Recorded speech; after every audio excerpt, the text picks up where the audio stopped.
Ciudad en un volcán antiguo. ¿Conoces a esas personas que viven cerca de la playa y siempre dicen, oh, el océano es tan relajante? ¿Y luego hay un huracán? Ahora imagínate vivir al lado de un volcán. ¡Qué vista más espectacular! Una ciudad de México se encuentra en la cima de un volcán, en la cumbre de una montaña que solía escupir fuego. Además, está completamente rodeada de volcanes por todos lados y está bajo la amenaza constante de ser aniquilada por una erupción. Estoy hablando de una ciudad que no está en ningún mapa turístico. Se llama Xochitecalt y no es el tipo de lugar en el que tengas que preocuparte por hacer cola para hacer una foto. Lo más probable es que estés solo si alguna vez llegas a esta antigua ruina cerca de la ciudad de Puebla. Imagínate intentar explicarle tu dirección a un repartidor de pizzas. Sería algo así como, sí, solo busca el volcán el que está en erupción actualmente. Sí, yo estoy en la cima. Pero hablemos de historia antes de entrar en explosiones volcánicas. La ciudad fue dedicada y bautizada en honor a Xochitl, la antigua diosa de las flores y la fertilidad. Bien, suena bastante tranquila. Se estableció hace aproximadamente 3000 años con la construcción de una pirámide megalítica en la cima de un domo volcánico. A diferencia de la mayoría de las ciudades mesoamericanas, Xochitecalt probablemente solo se usaba para ceremonias. No era un centro de población, sino que se usaba exclusivamente para rituales y propósitos religiosos. Piensa más bien en Machu Picchu. Habían áreas urbanas en el campo circundante, con pequeños pueblos construidos en los bordes de los volcanes. Pero la cima de la montaña de fuego estaba reservada para los sirvientes de los dioses.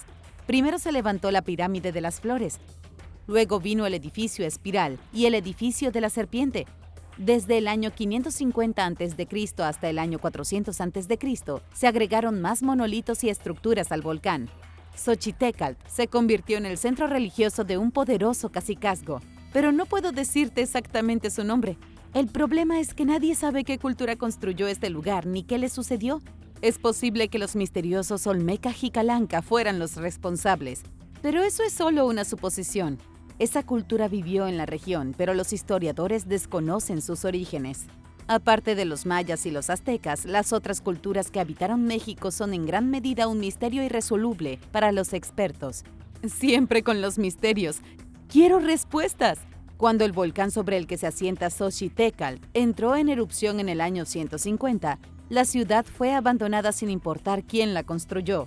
Todos huyeron del fuego voraz y su ciudad permaneció vacía durante los siguientes 450 años. Luego vino el horror. En el año 600, la antigua ciudad fue reocupada y reactivada como centro ceremonial. La evidencia apunta a una cultura nueva y mucho más violenta que descubrió y reocupó el sitio. Esta vez las cosas fueron sangrientas. Se construyó una nueva estructura conocida como la plataforma de los volcanes. La pirámide de las flores se transformó en un lugar para sacrificar niños. Durante los siguientes 350 años, la cultura desconocida que se apoderó del volcán tuvo un pozo sin fondo de sed de sangre. En la plaza central, los arqueólogos encontraron una figura de una mujer desollada. La figura era la de una mujer a la que le habían quitado la piel del cuerpo. ¡Qué grotesco es eso! Esa figura es una representación de la diosa Tlazolteotl, una de las diosas más enfermas y oscuras de cualquier mitología humana. En la tradición azteca, era la deidad de la lujuria, la inmundicia, el adulterio y el vicio. La llamaban la muerte causada por la lujuria. Cerca de la estatua desollada de la diosa, los arqueólogos también encontraron los restos de bebés humanos. Esto debería darte una idea aproximada de los horrores que se desarrollaban en la ciudad volcánica hace 1400 años. Cada año, el 29 de septiembre, el sol sale directamente sobre la boca del cercano volcán, la Malinche, que puedes ver desde la cima de la pirámide de las flores. ¿Alguien quiere amanecer entre la lava? Vale la pena mencionar que una visita a esta ciudad volcánica podría resultar mortal. El Popocatépetl todavía está activo y ocasionalmente entra en erupción. De vez en cuando, la vecina ciudad de Puebla queda cubierta con una fina capa de ceniza volcánica. La gente simplemente convive con ella como la gente de otros lugares podría convivir con mucha lluvia. Desde que los españoles llegaron en 1519, el volcán ha tenido más de 15 erupciones importantes. ¿Vivirías alguna vez cerca de un volcán? Cuéntame en los comentarios. Y ahora un breve descanso, pero primero quería agradecer a todos nuestros suscriptores por apoyar a este canal. Asegúrate de suscribirte si aún no lo has hecho para ver más videos como este. La diosa del fuego de Hawái. ¿Alguna vez tu familia te ha exiliado por una escandalosa historia de amor? ¿No? Pues a mí tampoco. Pero aparentemente así fue como la diosa hawaiana de los volcanes comenzó su carrera. Vaya entrada espectacular, ¿cierto? Se cree que la diosa Pele vive en el cráter de Halemaumau, en la cima de Kilauea, que resulta ser uno de los volcanes más activos del planeta. ¿Sabías que todas las erupciones volcánicas de Hawái se le atribuyen a Pele? Pero ella no es una diosa vengativa. Las erupciones volcánicas que dan forma y a veces destruyen Hawái se atribuyen al deseo desesperado de Pele de estar con su único y verdadero amor. El fuego que brota de los volcanes de Hawái es un testimonio de la pasión de Pele. Al principio, Pele era una de las 6 hijas de la diosa de la tierra Haumea. Curiosamente nació en Tahití, pero su temperamento era tan explosivo y su lujuria tan incontrolable que su padre la envió lejos. Pele se metió en problemas por seducir a uno de los maridos de su hermana. Exiliada, Pele encontró su camino a las islas hawaianas. Pero en toda su aventura no había aprendido a calmar su temperamento. Tuvo docenas de amantes y muchas infidelidades, peleas, enemistades y arrebatos. Era una fuerza de la naturaleza. Pele era el desastre original, siempre causando problemas, siempre persiguiendo el amor y siempre dejando un rastro de destrucción a su paso. ¿Te suena esto a alguien que conozcas? Otra leyenda dice que la hermana de Pele, Namakao Kahai, la siguió a Hawái, todavía enojada porque Pele sedujo a su marido. Pele fue atacada y dada por muerta, pero sobrevivió arrastrándose hacia un pozo de fuego y permitiendo que el calor de la tierra la curara. Pero este no fue el final. Namakao Kahai se enteró de la supervivencia de Pele y regresó a Hawái para terminar lo que había comenzado. Destrozó a Pele. Esta vez, sin embargo, Pele se convirtió en una diosa. Cavó el pozo de fuego que ahora llamamos cráter de Halemaumau, en Kilauea, y se arrastró dentro. Ella permanece allí hasta el día de hoy, esperando que su verdadero amor llegue y le dé paz. Esta leyenda es tan antigua como los humanos en Hawái, y no ha cambiado mucho a lo largo de los siglos. Lo que encuentro particularmente asombroso es que la gente ha dicho haber visto a Pele en su forma humana cerca de Kilauea. Pele a veces aparece como una mujer alta y hermosa, generalmente acompañada por un perro blanco pálido, o aparece como una anciana fea pidiendo comida o bebida. Si la versión fea aparece y pide ayuda a alguien y se le niega, envía los fuegos de sus volcanes para destruirlos. Así que sean amables con las ancianas que están pidiendo comida y bebida. Guarida volcánica para supervillanos. Si vas a construir una guarida volcánica para supervillanos, necesitarás un volcán activo o inactivo. No puedes construir dentro de un volcán extinto, así que olvídate de eso. Sigue estas sencillas instrucciones y podrás ser el próximo villano de Bond. En primer lugar, ¿cuál es la diferencia entre un volcán inactivo y un volcán extinto? Un volcán extinto es un volcán que no se espera a que vuelva a entrar en erupción. Un volcán inactivo es un volcán que no ha entrado en erupción recientemente, tal vez porque está dormido, pero que todavía se considera capaz de hacerlo en el futuro. Debes entrar en un volcán que aún pueda producir erupción de algún tipo. Eso significa que debe haber una fuente magmática debajo de la superficie en algún lugar, o puedes construir tu base en un volcán que esté constantemente en erupción. Sé que esto suena a fantasía, pero la ciencia que hay detrás de esto es bastante asombrosa. Los volcanes están repletos de calor geotérmico, energía limpia y renovable. Islandia e Indonesia ya están utilizando el calor geotérmico de los volcanes para abastecer de energía a sus países. En 2004, Islandia generó alrededor de 80.000 billones de joules de energía a partir de fuentes geotérmicas. Eso es energía suficiente para mantener en funcionamiento a 2.1 millones de hogares estadounidenses durante un año entero. Para tu guarida secreta de villano, 80.000 billones de joules de energía deberían ser suficientes para cualquier tipo de máquina del fin del mundo que hayas preparado. Sin recurrir a la red eléctrica del país, también podrás volar sin ser detectado, sin mencionar que te mantendrás agradable y cálido incluso en el invierno nuclear más frío. Otra gran ventaja de construir tu guarida dentro de un volcán es que el suelo cercano será fértil. Todo buen agricultor sabe que el mejor suelo es el volcánico, por lo que podrás cultivar tu propia comida. El único inconveniente es que en caso de erupción, tú y tus planes probablemente serán hervidos vivos. Eso es lo que hay que pensar antes de empezar a construir una. ¿Vale la pena el riesgo? Tú eres el juez. Esta ciudad está al borde de la perdición.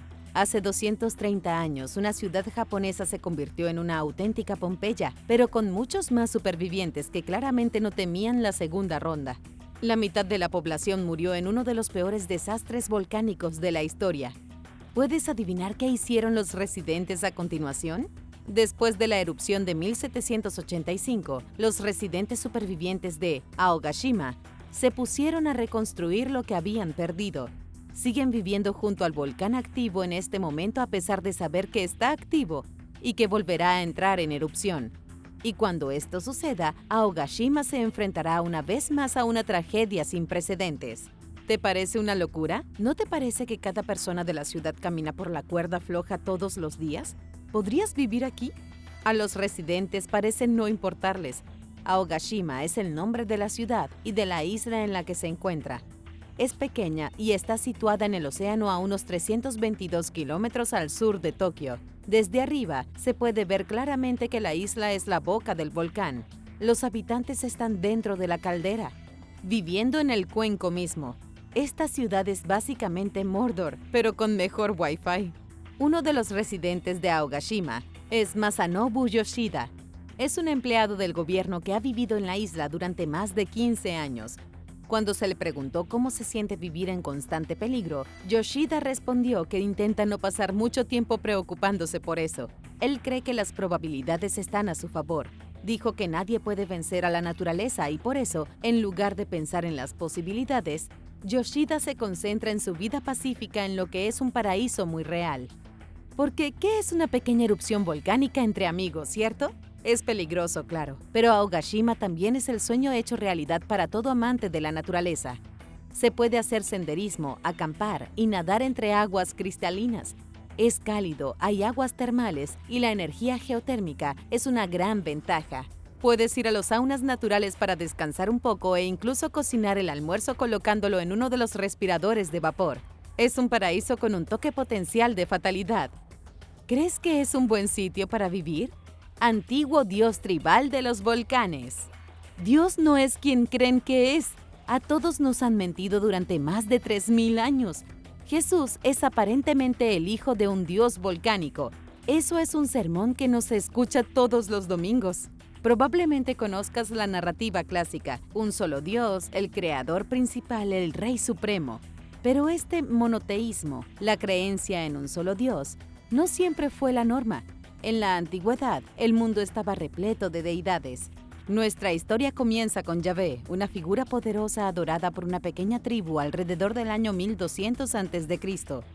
Esto no era el típico dios del cielo. Yahvé era una deidad volcánica, una fuerza de la naturaleza que debía ser reverenciada y temida. Con el tiempo, este dios tribal comenzó a ganar influencia. Otras deidades como los dioses cananeos, Baal y Asherah, fueron gradualmente marginados. Su adoración se consideró inaceptable. Fue un caso clásico de fuera lo viejo y que entre lo nuevo. El judaísmo, la religión que surgió de este sistema de creencias, inicialmente reverenciaba a Yahvé por su nombre. Pero alrededor del año 500 a.C. sucedió algo extraño. El uso del nombre de Yahvé fue prohibido. ¿Por qué? Pronunciar abiertamente el nombre de Yahvé en público se consideró un tabú religioso. Los judíos comenzaron a referirse a su Dios como Adonai, es decir, mi Señor, un sustituto que se ha mantenido con nosotros hasta el día de hoy. La pronunciación original del nombre de Yahvé se perdió. Ni siquiera sé si lo estoy diciendo bien, porque nadie ha pronunciado el nombre correcto en 2000 años. Probablemente te estés preguntando qué tiene que ver todo esto con los volcanes. El psicólogo favorito de todos, Sigmund Freud, te ayudará con esta respuesta. ¿Conoces a Freud, el tipo cuya respuesta a todo era tu madre? Sí, también tenía algunas teorías interesantes sobre Dios. En 1939, el señor Freud presentó una teoría que algunas entidades poderosas han intentado con mucho esfuerzo eliminar de la existencia.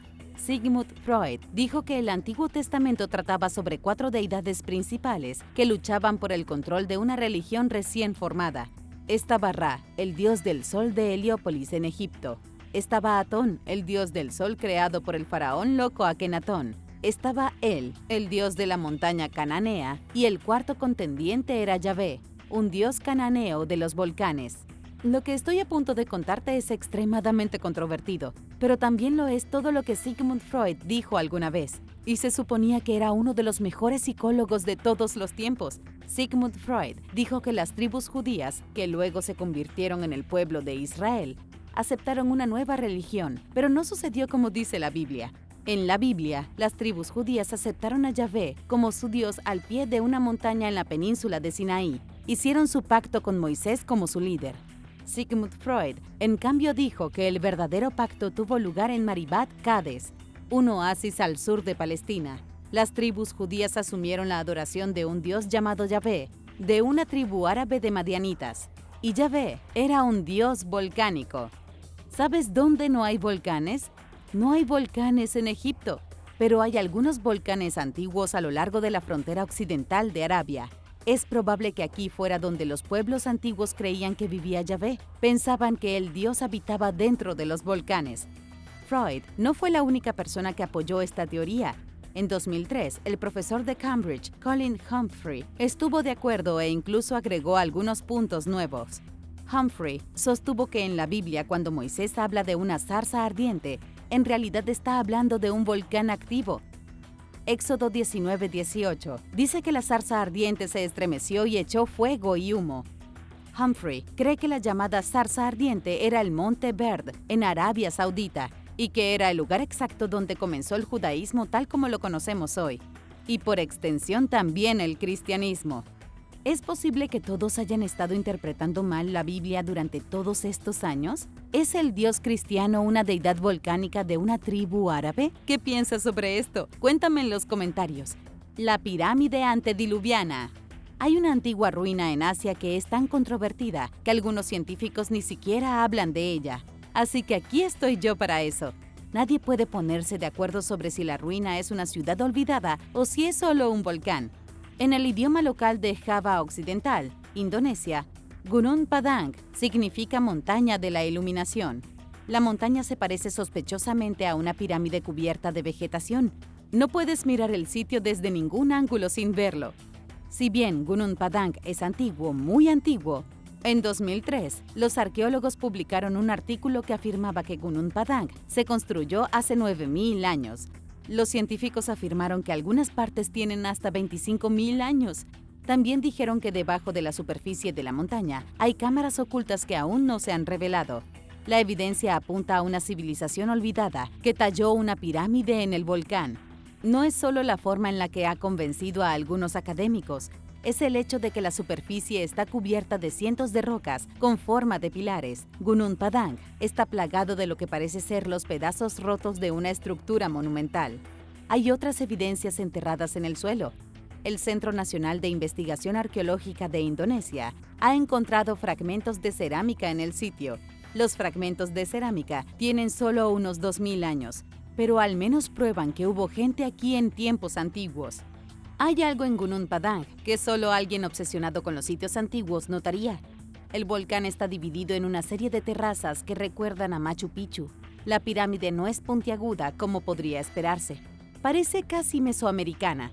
Si la ruina es tan antigua como dicen algunos, cambiará todo lo que sabemos sobre la historia humana. Habrá que reescribir los libros. La creencia convencional es que la agricultura se inventó hace unos 11.000 años. Y que fue también cuando los humanos comenzaron a construir estructuras complejas. Gunung Padang supuestamente tiene el doble de años, lo que significaría que los seres humanos construían pirámides mucho antes de que pudieran cultivar. ¿Qué opinas de todo esto? Déjame saber en los comentarios. El dios romano de los volcanes. Vulcano era el señor romano de la llama, la forja y el volcán, y también era uno de los dioses más temidos. La mayoría de los templos romanos antiguos estaban dentro de las ciudades, pero el de Vulcano no. Los romanos tenían tanto miedo de la ira del dios del fuego que construían su templo fuera de los límites de la ciudad. Cada año, el 23 de agosto, el templo era el sitio de Vulcanalia, el festival del volcán. Vulcano nació de la diosa Juno, que estaba casada con Júpiter. Un día, Juno y Júpiter tuvieron una disputa doméstica. Al estilo clásico y divino, Júpiter colgó a Juno de las nubes con una cadena de oro. Vulcano se sintió mortificado e intentó rescatar a su madre, solo para ser expulsado del cielo por su vengativo padre. Vulcano tardó un día entero y una noche entera en caer antes de aterrizar en la cima del monte Musiculus, en la isla de Lemnos. Quedó horriblemente deformado por la caída, horrible y lisiado para el resto de su vida. Vulcano pensó que su madre vendría a ver cómo estaba, pero nunca lo hizo. El pobre y triste dios fue abandonado, así que cogió hasta el monte Etna y estableció una gran y poderosa forja. Vulcano estaba tan enojado por ser ignorado por sus propios padres que se unió a los malvados cíclopes Bronte, Estéropes y Piraemón, con la esperanza de buscar venganza contra ellos. Una de las cosas que hizo Vulcano fue construir un trono de oro para Juno. Se lo regaló a su madre, que estaba encantada, pero no se dio cuenta de que era un truco. Cuando ella se sentó en el trono, este se cerró de golpe, atrapándola indefensa dentro de él. Ya sabes lo que dicen, la venganza es un plato que se sirve frío. O en el caso de Vulcano, la venganza es un plato que se sirve mejor con un acompañamiento de lava fundida. Vulcano solo aceptó liberar a su madre de la prisión que él mismo creó después de que Baco, el dios del vino, lo emborrachara. Ofrendas a un volcán. ¿Alguna vez has sentido la necesidad de arrojar algo a un volcán? Yo sí las he sentido. Los días de arrojar ofrendas a un cráter volcánico aún no han terminado. Incluso ahora la gente sigue realizando rituales en los volcanes con la esperanza de que los dioses les sonrían. No estoy bromeando, sucedió el año pasado, en 2024. Si alguna vez te has preguntado cómo sería un ritual antiguo, solo mira el video del Monte Bromo en Indonesia. Miles de personas se reunieron en grandes multitudes y treparon por la ladera volcánica, todo para arrojar ofrendas a su cráter humeante. El ritual es parte del festival Yatnya Kasada. Ha sido parte de la tradición tengerese durante siglos, desde el siglo XIII para ser exactos. Los tengerese son una antigua comunidad agrícola hindú, cuyos pueblos se encuentran dentro de un parque nacional en el Monte Bromo. El Monte Bromo es uno de los muchos volcanes activos de Indonesia, ubicado a unos 805 kilómetros de Yakarta. Hace más de 700 años, los habitantes de Tengger subían a la cima de la montaña y arrojaban ofrendas al volcán para expresar su devoción a los dioses y a sus antepasados. Las ofrendas no tenían por qué ser humanas, no había sacrificios de sangre humana en este volcán. En cambio, la gente llevaba alimentos como fruta y verduras. A veces llevaban una cabra a la montaña y la arrojaban al volcán. No sé ustedes, pero no creo que yo pudiera llevar a una cabra a 2.329 metros de altura hasta la boca de un pozo de los deseos más grande y caliente del mundo. El ritual pudo haber comenzado hace 700 años, pero nunca terminó. En 2024, el cambio climático dejó a la comunidad agrícola hindú en ruinas. Así, una granjera de 64 años dijo que solía cosechar su repollo 3 veces al año, pero el clima ha cambiado tanto que ahora solo puede obtener una cosecha anual. Así, que solo tiene un nombre, como muchos de los habitantes del pueblo, dijo que necesitan desesperadamente más lluvia. ¿Y cómo se hace para conseguir más lluvia? Desde el principio de los tiempos, la gente ha recurrido a los dioses para que traigan lluvia y regar sus cultivos. No importa cuánto TikTok, YouTube o Netflix tengan acceso a las personas, cuando se trata de la cosecha todavía confían en los dioses. Miles de habitantes de Tengger ofrecieron oraciones en el antiguo templo que se encuentra en cuclillas en la base del volcán. Luego lo escalaron y arrojaron sus ofrendas. Veamos si sus gritos de ayuda son respondidos. Lo sabremos pronto cuando llegue la cosecha. La historia más antigua jamás contada. ¿Qué pasaría si te dijera que la primera historia jamás contada involucraba a una feroz ballena entre dioses? Y está respaldada por la ciencia. La historia más antigua jamás contada es anterior a la epopeya de Gilgamesh y a la primera versión del Antiguo Testamento por más de 30.000 años. ¿Puedes adivinar qué grupo indígena prehistórico contó el primer mito? Si dijiste los aborígenes australianos, diste en el clavo. Hace mucho tiempo en el suroeste de Australia, 4 seres gigantes llegaron a la Tierra. Siguieron una antigua línea de canciones, un camino que se cree que fue dejado por el Creador al principio del mundo. Uno de los gigantes se arrodilló demasiado cerca de la línea de canciones y su cuerpo se transformó en una montaña llamada Bukht Bin. Sus dientes se convirtieron en roca fundida que rezumbaba de su boca como lava. El gigante se había convertido en un volcán. Este es un cuento mítico tradicional, pero lo que lo hace tan especial es que se cuenta desde hace 37.000 años. Es tan antiguo que hace creer que las historias de Hércules parecen que se contaron alrededor de una fogata ayer mismo. Pero, ¿cómo saben los científicos que la historia se contó hace tanto tiempo? Porque tienen evidencia geológica de ello. Un grupo de científicos publicó recientemente un estudio en la revista Geology. Su estudio se centró en los campos de lava y las montañas volcánicas del territorio de Gudjimara, en Australia. Los geólogos confirmaron que Bud Bim entró en erupción hace 37.000 años. Es posible que los seres humanos presenciaron la erupción y comenzaron a contar historias dramatizadas sobre ella. Estas historias dramáticas se transmitieron a lo largo de los siglos y sobrevivieron hasta el mundo moderno. Las contaban tribus aborígenes como los Gugu Bathun. Todavía cuentan historias de fuego que emergía del suelo y el aire se llenaba de polvo espeso. Pero no son solo historias. Los geólogos creen que son recuerdos reales transmitidos a lo largo de más de 230 generaciones. Es algo que comparten muchos grupos aborígenes de todo el mundo. Al otro lado del mundo, en América del Norte, hay otro mito que debes conocer. El antiguo pueblo de Klamath de Oregón cuenta historias de una época en la que dos jefes míticos lucharon durante días seguidos. Esquel y Yao eran dos poderosos guerreros que luchaban lanzándose piedras y llamas. Su lucha se volvió tan intensa que la tierra se oscureció y una espesa niebla se apoderó de todo. El jefe Yao, incapaz de ver nada debido a la niebla, subió a una montaña más alta para intentar encontrar a su enemigo. Esa montaña era un volcán llamado Monte Mazama. Cuando Yao llegó a su cima, la montaña se derrumbó con un rugido de truenos y quedó enterrado para siempre en el inframundo. La antigua historia de los Klamath es más que una leyenda. Hace 6.000 años, el monte Mazama entró en erupción con tanta fuerza que probablemente ennegreció el cielo con todas sus cenizas. Habría emitido tanto humo que la tierra parecía estar ahogándose en una niebla. El monte Mazama se derrumbó por la erupción, formando el lago del cráter. La geología se mezcla con leyendas como esta en todo el mundo. Los volcanes han sido historias inspiradoras desde que los humanos pueden comunicarse. El furioso dios del fuego del antiguo Japón. Una ciudad destruida por un volcán, un festival del fuego y un ahijado incestuoso que quemó viva a su madre. No vayas a ningún lado porque ahora mismo estamos profundizando en los mitos japoneses sobre volcanes. Kagutsuchi era el dios sintoísta del fuego, nacido de la unión de Izanami e Izanagi, dioses creadores hermanos. Pero en este caso el incesto no es la peor parte del mito. Cuando nació Kagutsuchi, su calor era tan intenso que su madre fue incinerada. Su padre no estaba particularmente contento, así que cortó la cabeza del bebé con su espada. Pero no te preocupes, estoy hablando de dioses. Ningún bebé real resultó herido. De las gotas de sangre que brotaron del corte, nacieron 8 dioses más, todos ellos poderosos espadachines, uno de los cuales era el dios Takemikatsuchi, dios del trueno y el patrón de las artes marciales.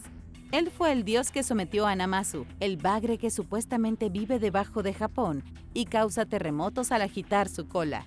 Si crees que hay cosas raras en el mito griego, echa un vistazo a las leyendas de Japón y te vas a sorprender. La historia de la decapitación continúa con más y más dioses naciendo de la deidad del fuego sangrante, que en este momento todavía era solo un bebé. Dioses de la montaña, dioses del hierro, deidades del bosque y los valles, todos surgen de gotas de su sangre. Ninguno de los dioses de las gotas de sangre era más importante que el propio dios Kagutsuchi. El fuego era el enemigo número 1 para los japoneses. Les aterrorizaban las llamas e hicieron todo lo posible para satisfacer al dios del fuego. Puede que pienses que muchas culturas antiguas le tenían miedo al fuego, y en parte tienes razón, pero no hubo civilización en este mundo que sufriera más que los japoneses a mano de las terribles llamas, y todo por una razón muy específica. Los edificios japoneses se han construido con madera y papel durante miles de años. Literalmente usaban los materiales más inflamables que podrían encontrar para construir casas, templos y palacios. No es de extrañar que siempre se quemaran. El fuego ha destruido casi todos los edificios antiguos importantes de Japón. Los incendios eran tan frecuentes en la capital de Edo, la actual Tokio, los llamaba Flores de Edo. Para intentar apaciguar a Kagutsuchi, el dios de las llamas, Los japoneses celebraban una ceremonia conocida como Hoshizume no Matsuri 2 veces al año. Los eruditos no saben exactamente cómo eran las ceremonias, porque todos esos registros se perdieron, probablemente se perdieron en un incendio, pero se realizaban cada 6 meses. Se suponía que las ceremonias debían evitar que el dios del fuego quemara todo, pero no siempre funcionaban. Ciertamente no impidieron que Kagutsuchi liberara su furia en el año 1792. El monte Unzen, en la isla de Kyushu, entró en erupción con toda la ira de un furioso dios volcánico. Pero no fue fuego y azufre lo que causó las víctimas en masa, sino un deslizamiento de tierra que provocó un tsunami. Esta fue la reacción en cadena que puso fin a todas las reacciones en cadena. El monte Unzen entró en erupción y desencadenó un terremoto. El terremoto desencadenó un deslizamiento de tierra desde la cima del monte Maruyama, donde se había formado un domo de lava 4000 años antes. El domo de lava se derrumbó y rodó montaña abajo en una avalancha implacable de rocas y escombros, que se precipitó directamente hacia la ciudad de Shimabara. El deslizamiento de tierra arrasó la ciudad como una avalancha en una estación de esquí. La ciudad quedó destruida, pero este fue solo el comienzo. Los escombros del deslizamiento de tierra se vertieron en el mar de Ariake, lo que luego desencadenó el tsunami. La ola del tsunami se extendió a todos los asentamientos costeros cercanos y mató a unas 15,000 personas. La erupción de 1792 todavía se considera la erupción volcánica más mortal en la historia de Japón.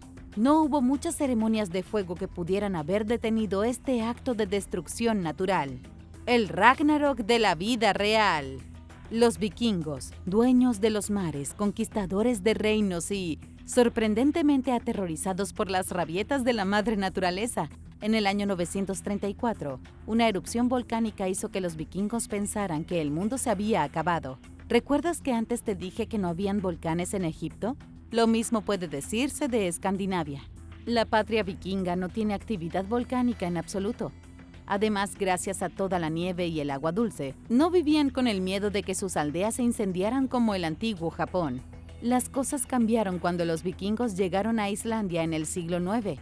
De repente, tuvieron que lidiar con estruendos en la tierra, fuego que salía de las cimas de las montañas y ceniza que caía sobre ellos. La primera vez que un volcán entró en erupción, no pudieron buscar en Google qué estaba pasando, estaban aterrorizados.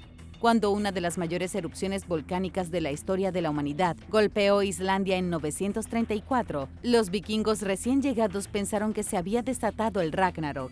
Mattias Nordvik, de la Universidad de Aarhus, cree que los pasajes de la historia del Ragnarok que aparecen en el poema Profecía de la Volva son simbólicos de las diferentes etapas de una erupción. La historia comienza diciendo que el árbol de la vida, Yggdrasil, tiembla. Entonces el perro Garm ladra desde su guarida en la cima de la montaña. Además, la gran serpiente de Midgard hace que las olas se eleven. Estas son en efecto las etapas de un volcán. Primero hay un temblor, luego hay un ladrido o explosión desde la cima de la montaña. Más tarde hay un deslizamiento de tierra que crea un tsunami, tal como lo que sucedió en Japón en 1792. Nordvik insiste en que otros eventos en el poema son todos símbolos de la erupción. Por ejemplo, el águila color ceniza que ataca a la gente, gigantes que hacen ruido desde el interior de la tierra, enanos que aúllan desde la puerta de sus casas de piedra, el gigante de fuego Surd que arrastra el sol y el cielo que se divide en dos. Todo Ragnarok, todo el apocalipsis vikingo, podría ser una historia dramatizada sobre la erupción volcánica que asustó a los colonos vikingos en Islandia hace 1000 años. Número 10. La serpiente voladora de Namibia. En África, los dragones son un poco diferentes a los de otros lugares del mundo. No hay mejor ejemplo de esto que la serpiente voladora de Namibia, una serpiente legendaria que surca los cielos. Como criatura mitológica, la serpiente de Namibia es gigantesca, amarilla, marrón y puede llegar a medir unos 7.6 metros de largo. Puede camuflarse perfectamente con su entorno. Tiene una cresta bioluminiscente, enormes cuernos de dragón y un cuello inflable. Y aunque su cuerpo es el de una serpiente monstruosa. Vuela con alas de murciélago hechas de carne delgada. De alguna manera, esta criatura solo se vuelve más extraña desde aquí. La serpiente voladora de Namibia supuestamente emite extraños rugidos mientras vuela. También vuela alquitrán, está cubierta de escamas y no es tan buena para volar. La única forma en que puede elevarse en el aire es arrojando su cuerpo por un acantilado. Curiosamente, nadie está realmente seguro de dónde proviene el mito de la serpiente voladora. Algunos expertos creen que proviene de antiguas leyendas de dragones africanos, mientras que otras fuentes afirman que sus orígenes son mucho más recientes. Hubo un supuesto avistamiento de una extraña criatura en 1942 por un hombre llamado Michael Esterhuis. Mientras Michael atendía su rebaño de ovejas, vio una bestia que se arrojaba por una colina y se elevaba hacia los cielos. Otro avistamiento se produjo en la década de 1950, también por un agricultor de Namibia. Luego, en 1978, un agricultor francés de la región vio lo mismo, solo que informó haber visto sus ojos verdes brillantes y haber olido el hedor a alquitrán que desprendía. Algunos expertos han tratado de explicar científicamente los avistamientos. Dice que los granjeros pueden haber sido testigos de una especie no identificada de serpiente voladora y exageraron los detalles de sus encuentros.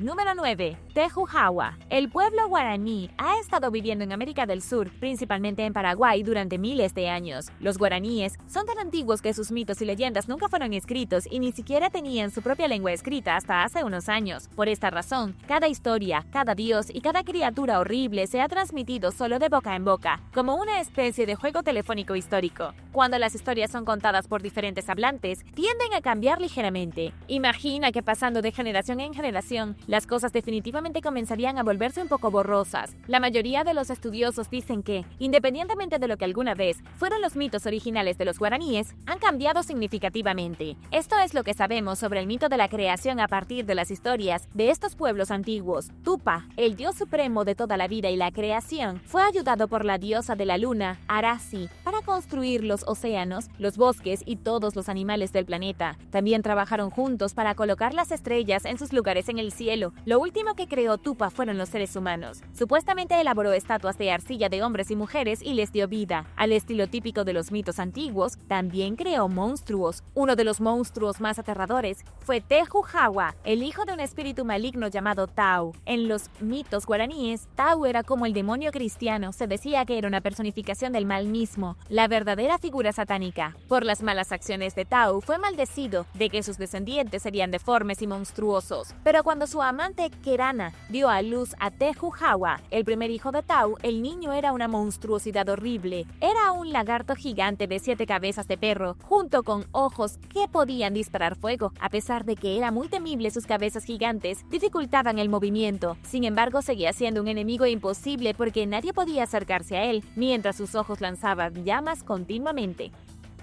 Número 8. Los Holdufolk. En un estudio en 2007 realizado por la Universidad de Islandia, se descubrió que el 62% de los islandeses creían en la existencia de los elfos. Más de la mitad de la población de Islandia todavía cree en las criaturas llamadas Holdufolk o gente oculta. Estas criaturas son similares a los elfos míticos para todos fuera de Islandia, seres humanoides de orejas puntiagudas. Sin embargo, para los islandeses, son monstruos interdimensionales muy reales que se esconden en el campo. Creen que han estado viviendo junto a los humanos desde que la gente desembarcó por primera vez en Islandia. También creen que realizan las mismas actividades diarias que ellos. Aparentemente pescan, cultivan y crían familias. Pero si tanta gente cree en ellos, ¿por qué nadie ha podido documentarlos oficialmente? Esto se debe a que las personas ocultas viven en un mundo paralelo. Solo se hacen visibles para aquellos que creen en ellos y de lo contrario permanecen ocultos. Un visitante de Islandia podría tener un elfo caminando justo a su lado en el camino y nunca lo sabría. Incluso tienen un acuerdo general de no tirar piedras porque podrías golpear accidentalmente a un elfo invisible. Islandia es uno de los últimos bastiones para la creencia en lo mágico y muchos de los nativos han afirmado abiertamente haber conocido a personas ocultas e incluso entablar amistad con ellos. Tampoco son tan aterradores y son más como anti-goblins. En lugar de comerse a los niños y ser traviesos, tienden a ayudar en lo que pueden. Lo realmente aterrador es la posibilidad de que haya un mundo espejo justo al lado del nuestro, lleno de personas diminutas y de orejas puntiagudas. Y ahora el número 7. Pero primero, si eres un suscriptor que regresa, bienvenido de nuevo. Y si eres nuevo por aquí, también asegúrate de suscribirte y hacer clic en la campanilla de notificaciones. Así no te perderás los próximos videos.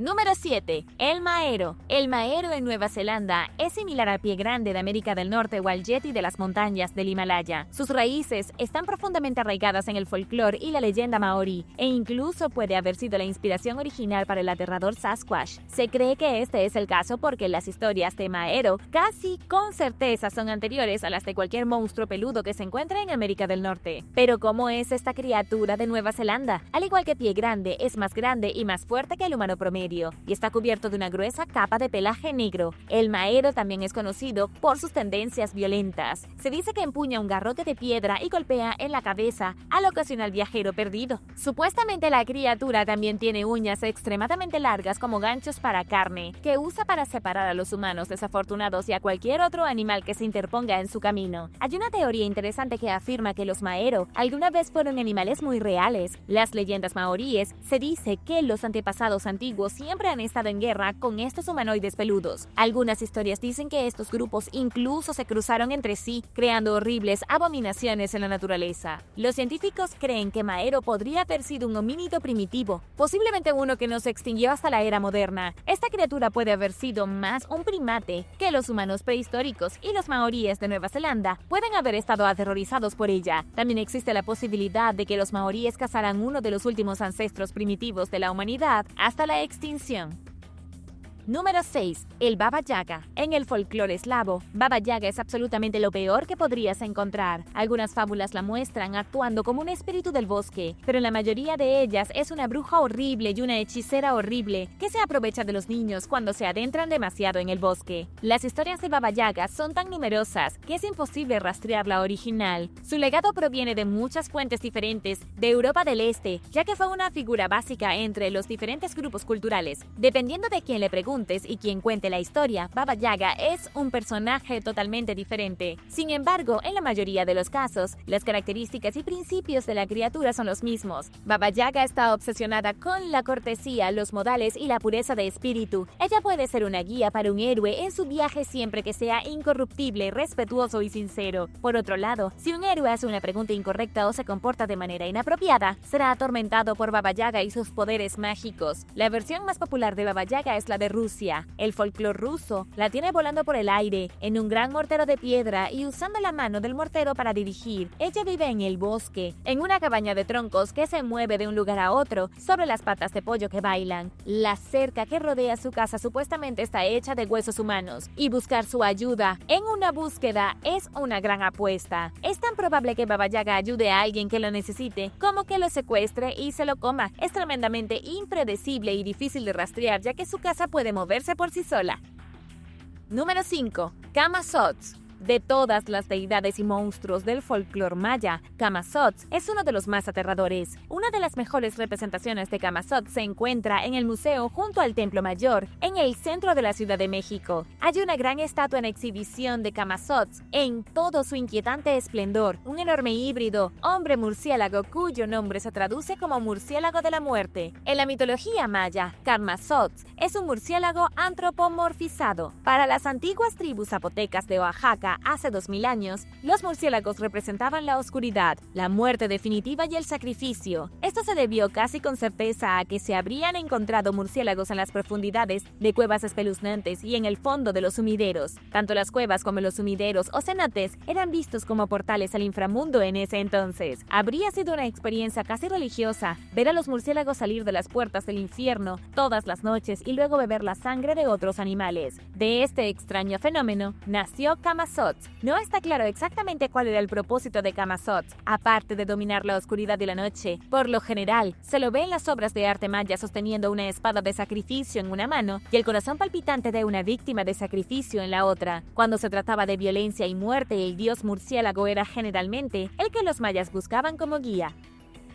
Número 4. El chupacabras. El chupacabras ha estado merodeando por el suroeste de Estados Unidos y chupando la sangre de vacas, ovejas y perros durante décadas. Al menos eso es lo que dicen las historias. El chupacabras es una cosa temible y espantosa. Una criatura del tamaño de un oso pequeño pero mucho más peligrosa. Le encanta chupar sangre. Tiene una repugnante piel protectora escamosa y tiene espinas que sobresalen de su espalda como un mortífero mohicano cuerpo espín. Los orígenes de esta extraña criatura se remontan a 1996 1985. Ese fue el año en que un granjero en Puerto Rico se quejó de una criatura sedienta de sangre que chupaba la sangre de sus cabras y gallinas. Cientos de animales de granja aparecieron muertos y sin sangre, pero nadie pudo entender por qué. Después de que se corrió la voz, los agricultores desde los Estados Unidos hasta Argentina comenzaron a quejarse de muertes similares. De repente los animales de granja de todo el mundo aparecían sin sangre y era un completo misterio. Todos estos años después, todavía no tenemos una explicación. Benjamin Radford ha estudiado el chupacabra toda su vida, buscando a la bestia desde América del Norte hasta América del Sur. Ha entrevistado a personas que le han dado descripciones extrañas e incluso él mismo ha ido a cazar a la bestia. Lamentablemente ni siquiera ha tenido un vistazo de la criatura.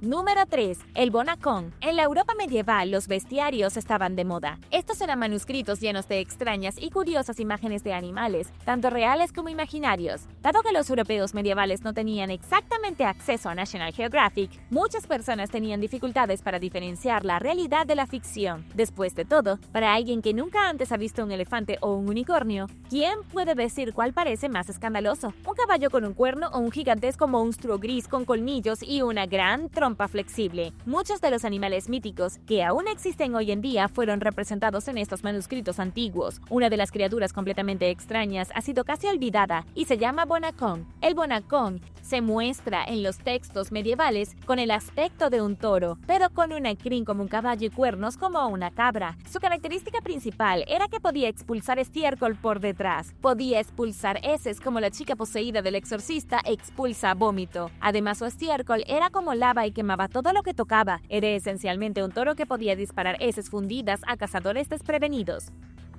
Número 2. Los duendes. Todo el mundo ha oído hablar de los duendes, pero no mucha gente sabe de dónde vienen. Y como muchas de las criaturas más famosas que aún existen en la cultura popular actual, hay muchas versiones diferentes de un duende. Los duendes verdes espeluznantes que generalmente se representan hoy en día provienen del folclore germánico y británico. Se creía que eran pequeñas criaturas malévolas que habitaban los lugares oscuros y causaban problemas. Eran típicamente verdes, preferían acechar en cuevas y casi siempre aterrorizaban a los niños en particular. No importa a qué parte del mundo miremos, los duendes son embusteros. Se aprovechan casi exclusivamente de los niños inocentes que deambulan por lugares que no deberían. En Zimbabue, la gente solía creer que si un niño nacía con una discapacidad, era porque un duende llamado Suikwambo embarazó a la madre de este niño mientras dormía. En Japón, la criatura Tengu era una especie de duende que vivía en las montañas. Tenía una nariz larga, garras y alas de pájaro y el cuerpo de un hombre. Estos duendes japoneses provocaban incendios y secuestraban niños para comérselos. En todo el mundo los duendes son seres grotescos que se mantenían en las sombras, jugaban malas pasadas a las personas y tenían un apetito feroz por devorar niños. Número 1. El Yeti escocés. En Escocia existe una criatura mítica llamada Anfer Liadmore, también conocida como el Gran Hombre Gris. Esta criatura supuestamente acecha en la cima de Ben Macdui, el pico más alto de la cordillera Cairngorms en Escocia. Se ha visto varias veces, algo así como Pie Grande, aunque nunca se ha encontrado evidencia tangible de su existencia. Solo se han documentado algunas huellas inusuales, varias fotografías borrosas y muchos testimonios de testigos oculares inestables. En lo que todos están de acuerdo es que el Gran Hombre Gris mide más de 3 metros. Tiene una piel inusualmente oscura y es imposible de encontrar porque se esconde en la niebla de la montaña. La mayoría de las personas que se encuentran con esta criatura bestia solo escuchan el sonido de sus pesados pasos rompiendo la grava mientras acecha detrás de ellos, invisible en la niebla. El primer encuentro registrado fue en 1925 por un hombre llamado J. Norman Collie, quien era un miembro de confianza de la Royal Geographical Society. Afirmó que fue testigo de un horror inimaginable mientras caminaba solo cerca de la cumbre de Ben Macdui. Collie registró el encuentro en 1925, pero resultó que en realidad lo vio en 1891. El recuerdo del evento lo persiguió durante tanto tiempo que, aunque no quería decírselo a nadie, finalmente se derrumbó y contó lo que había visto. Afirmó que el monstruo lo siguió a través de la niebla y que escuchó el crujido de sus pasos detrás de él. Cada vez que se detenía también lo hacía el monstruo. Finalmente tuvo tanto miedo y estaba tan aterrorizado por la vaga sombra de la criatura que lo seguía desde la distancia, que corrió todo el camino fuera de la montaña y nunca más regresó. Gracias por ver el video. ¿Cuál de estas extrañas criaturas míticas te gustaría ver en persona? Déjame saberlo abajo en los comentarios. Y no olvides darle me gusta al video. Asegúrate de suscribirte antes de irte y nos vemos la próxima vez.